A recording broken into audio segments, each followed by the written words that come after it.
salah satu pesan dari korban itu kan menghilangkan ego sektoral, ego pribadi.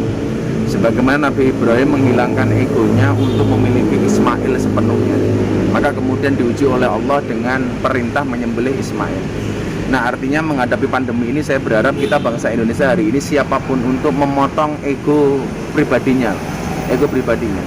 Yang pejabat ya jangan sok-sokan, yang rakyat juga demikian. Jangan atas nama tawakal orang mengatakan begini, hidup mati itu urusan Allah, sehingga kemudian kita melupakan prokes.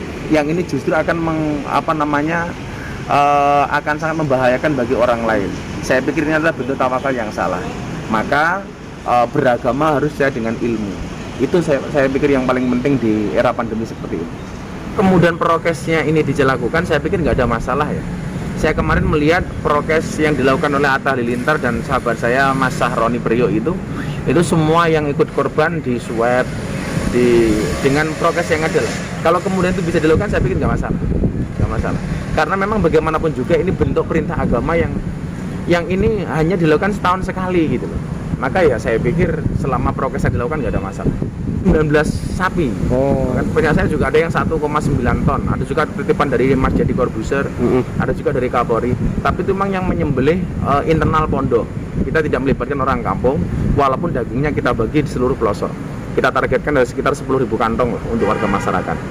Ada Mas Dedi, ada Pak Menteri, ada Pak Kapolri. Ya, tentunya itu akan kita kelola dengan sebaik mungkin termasuk prokes.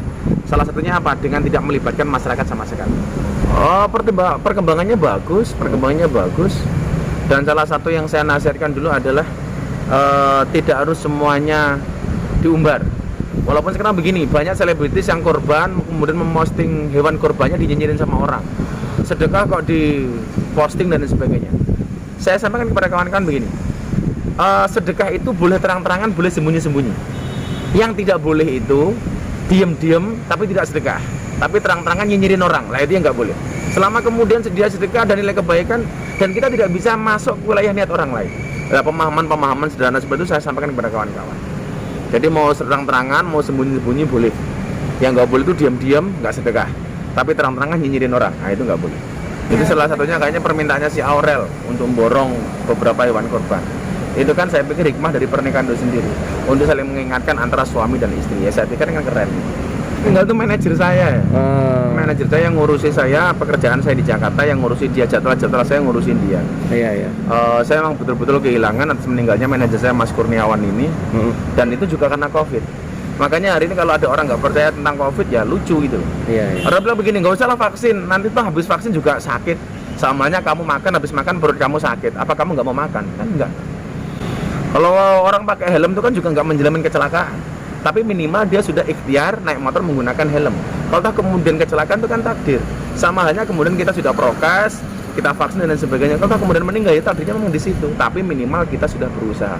Karena kiai saya juga banyak yang meninggal gara-gara COVID. Manajer juga meninggal gara-gara COVID. Ya kita hati-hati lah.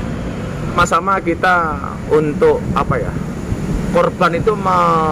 korban itu memerintahkan kita untuk taat. Taat itu harus pasrah. Pasrah itu bukan berarti menyerah.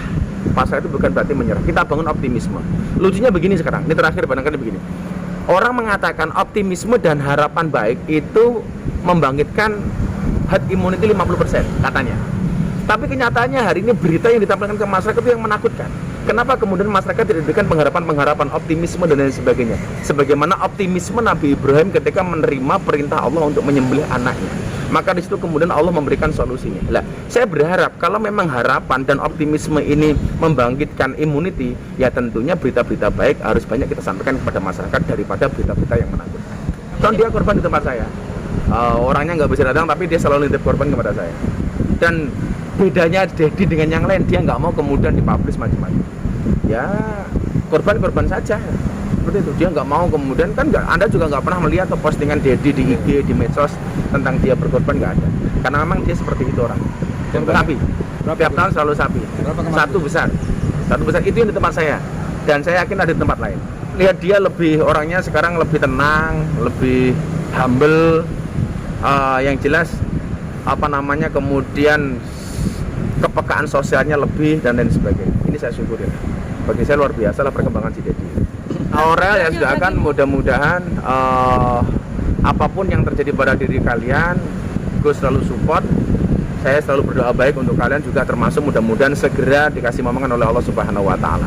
Dan saya selalu pesan sama dia yang terakhir, bro, kalau bisa Aurel hamil, tolong jangan buru-buru dikasih tahu sebuah media. Diam aja. Kalau kemudian besok sudah besar, sampaikan berita baik itu bagus. Tapi jangan kemudian buru-buru disampaikan. Nanti akan ada orang menganggap ini pasti konten dan sebagainya. Itu pasti timbulnya fitnah, minimal sudah.